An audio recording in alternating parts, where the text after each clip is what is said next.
अथ द्वितीय स्कन्द प्रारम्भ। आज्ञा भो सुखदेवले नरपते, जो प्रश्न अहिले भयो साह्रै उत्तम लोकको हित हुने अत्यन्त राम्रो छ यो। स्त्री पुत्रादि असत्य देहहरूमा आसक्त पारी मन संसारी सुखमा भुलेर रहने जो छन् गृहस्थी जना, त्यस्ताले हित बात सुन्नु अथवा छन् जान्नु पर्ने कति। सर्वात्मा हरिको छ कीर्तन ठुलो कल्याण गर्ने अति। तस्मात् हे नरराज निर्भय हुने इच्छा भएका जना,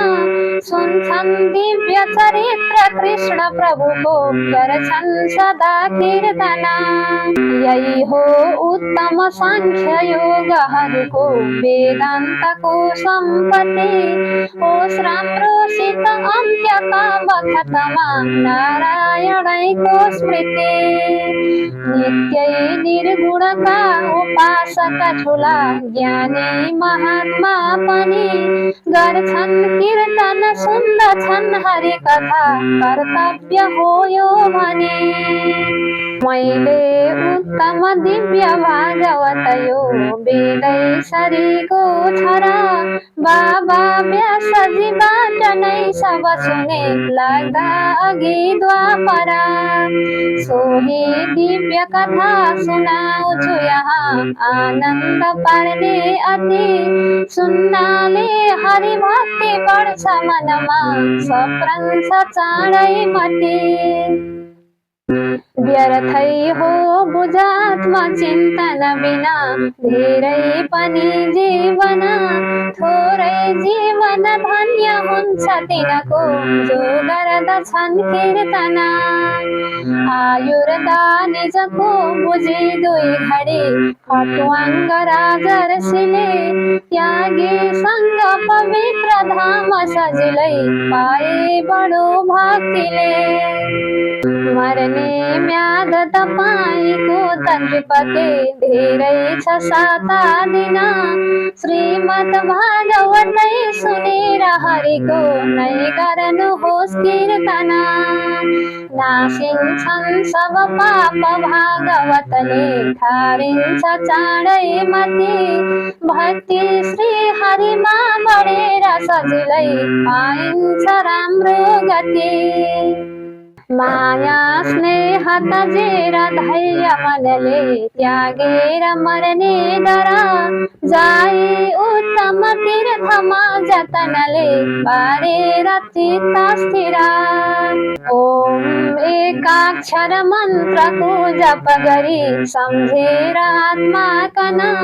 जसले त्याग्दछ देह मुक्त सजिलै नै हुन्छ त्यो सजना। पहिले ध्यान विराट स्वरूप प्रभुको यही देहको नै गरोस्, दौडेको मनलाई योग बलले खैँची यसैमा धरोस्। यो हो स्थूल स्वरूप सूक्ष्म प्रभुको आश्चर्यको वैभव, लोकालोक समुद्र पर्वत नदी यही देहमा छन् सब। भूपाऊ शिर स्वर्ग नाभि नभ हो हुन् सूर्य नै लोचन, हावा नाकर कान हुन् दश दिशा हो चन्द्रमा नै मन। हुन् भौ नै यमलोक हो अधर त्यो, हुन् बाहु इन्द्रादिति, माया हास्य र दाँत ज्योति लहरा रौकेश मेघै जति। सातोटा अचलादि लोक जसका छन् नाभिदेखि उभो, सातोटा तप सत्य आदि जसका छन् नाभिदेखि उभो। यस्तो दिव्य विराट स्वरूप विभुको ठुलो छ आश्चर्यको, योगी चित्त सम्हाल्न ध्यान पहिले गर्छन् यसै रूपको नित्यै ध्यान गरेर चित्त यसमा रोकिन्छ राम्रै जब साक्षी केवल दिव्य भाष्ट छ स्वयं कूटस्थ आत्मा तब तत्कालै कृतकृत्य हुन्छ जन त्यो जानेर आत्मा अनि आदि व्याधि कुनै जरा मरणमा पर्दैन कहिले पनि यो मायामय जालमा जनहरू अल्झेर रातो दिन भोग्छन् क्लेश अनेक कल्प सुखमा गाडेर मैलो मन त्यागी संग्रह खाली देहवरको निर्वाह मात्रै गरे नित्यै निर्मल आत्मचिन्तन गरे जाइन्छ माया तरे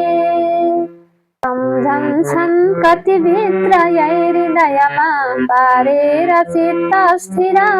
विश्वात्मा भगवान महापुरुषको मूर्ति कुरेतै भरा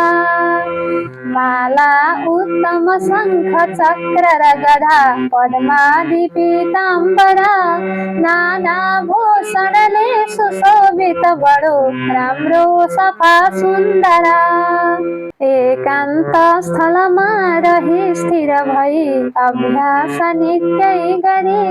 रुकी चञ्चल चित्तलाई हरिको यही रूपमा नै धरी जसले गर्दछ ध्यान निश्चल भई एकाग्र पारी मति भक्ति श्री हरिमा बढेर उसको कल्याण होला अर्को छैन उपाय मार्ग सजिलो सद्भक्ति जस्तो यहाँ श्रद्धाले हरिका चरित्र नसुनी सद्भक्ति होला कहाँ तस्मात् भागवतै छ मुख्य यसमा चाँडै सुधार्ने मति हे राजन अब यही कथामृतपि आफ्नो सुधार्नुहोस् गति त्यागी संग गरोस् सबै तरहले श्री कृष्णको कीर्तन सम्झी श्री हरिलाई गदगद भई आनन्द पारोस् मन मर्नेको अब अन्त्यको समयमा कर्तव्य यही हो भनी गर्नुहोस् चिन्तन विष्णुको हृदयमा राजन तपाई पनि आयुर्दा बल तेज राज्य धनको इच्छा हुनेले अति लाओस् अरु देवको भजन वा आराधनामा मति जो केही पनि चाहदैन अथवा इच्छा भए मोक्षको या इच्छा सब थोकको छ त गरोस् आराधना विष्णुको राजाले सुखदेवका वचनै अत्यन्त राम्रा सुनि त्यागे मोह कलत्र पुत्रहरूको साम्राज्यको नै पनि लाए निश्चल भक्तिले हर घडी श्री कृष्णमा नै मति फेरि प्रश्न गरे बडो विनयले श्रद्धा बढाई अति यस्तो जानि नसक्नु सृष्टि जसले नाना थरीको गरे गर्छन् पालन विश्वको र जसरी संहार गर्छन् हरे विश्वात्मा प्रभुका अनेक रङका लीलाहरू छन् जति आज्ञा होस् अब ती चरित्र हरिका सुन्ने छ इच्छा कति यस्तो प्रश्न सुनि परीक्षित जीको केही मनैमा गमी आज्ञा घोषुकले अनन्त भगवान श्री कृष्णलाई नमी राजन नारदले कुरो अघि अहि सोधेर ब्रह्माजीले आज्ञा भो जसरी कहन्छु म सबै लौ सुन्नुहोस् प्रेमले सोधे नारदले कुनै दिन गई ब्रह्माजी जिलाई नमी आज्ञा होस् प्रभु आत्म तत्व लौ सोचे विचारे गमे आफै पालन गर्नुहुन्छ भगवान यो विश्व सृष्टि गरे यस्ता ईश्वरले ठुलो तप गरे त्यो ध्यान कसको धरे यस्तो प्रश्न सुनेर नारदजीको ब्रह्मा खुसी भई अनि आज्ञा भो अति गुण तत्व सब हो यस्तो छ यसमा भने साक्षी निर्गुण बोध रूप भगवान अव्यक्त आत्मा छ जो सारा विश्व प्रकाश छर्दछ उही यो तत्व जान्ने छ को मायाले उसकै जगत गुरु ठुला भन्छन् मलाई सब जान्दैनन् मनले महामणि पनि जसको ठुलो वैभव नाना द्रव्य स्वभाव कर्म र कति ती जीवकालै पनि देउता वेद र योग यज्ञ जति छन् नारायणै हुन् नि द्रष्टा त्यही विभुको मिलेर करुणा सिर्जन सुनाना थरी छन्ति सत्व र जो तमो गुण र त्यो ती गुणैले गरे यो सृष्टि स्थिति नाश गर्दछ स्वयं आफू अकर्ता पनि हामी केवल छौँ निमित्त यसमा कर्ता शरीका बनी पहिले स्थूल विराट स्वरूप त महत तत्वादिले नै भयो जसमा छन् तीन लोक 14 भुवनै आश्चर्य लाग्दो छ यो हजारौं शिर हात पाउ मुखको यही रूपबाटै अनि देउता दैत्य मनुष्य जान सबै पैदा भएका भने जो छन् ती जलमा विशाल थलमा आकाशमा नै पनि नाना रूप हुने चराचर जगत त्यो भाष आफै बने मानिन्छन् दुई रूप मुख्य यसका विद्या अविद्यामय ओ विद्यामय ज्ञान निर्मल छ त्यो भोक्ता अविद्यामय आफू एकम छु अनेक हुँ भनी इच्छा गरेथ्यो जब इच्छैले नभवायो तेज जलभू पैदा भए सब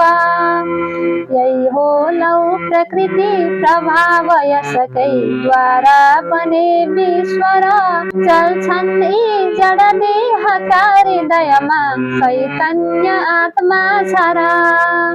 आफै बन्दछ त्यो बनाउँछ स्वयं कर्ता र भोक्ता बनी आफै बन्दछ देहमा छ सधैँ निर्लिप्त साक्षी पनि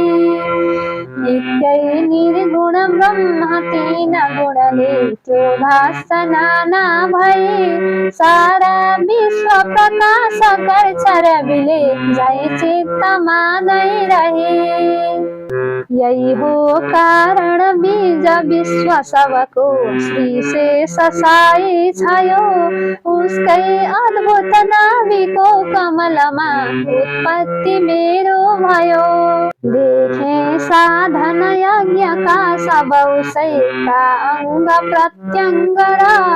आगो घ्यू कुश मन्त्र वेद विधिले ती पूजिए ईश्वर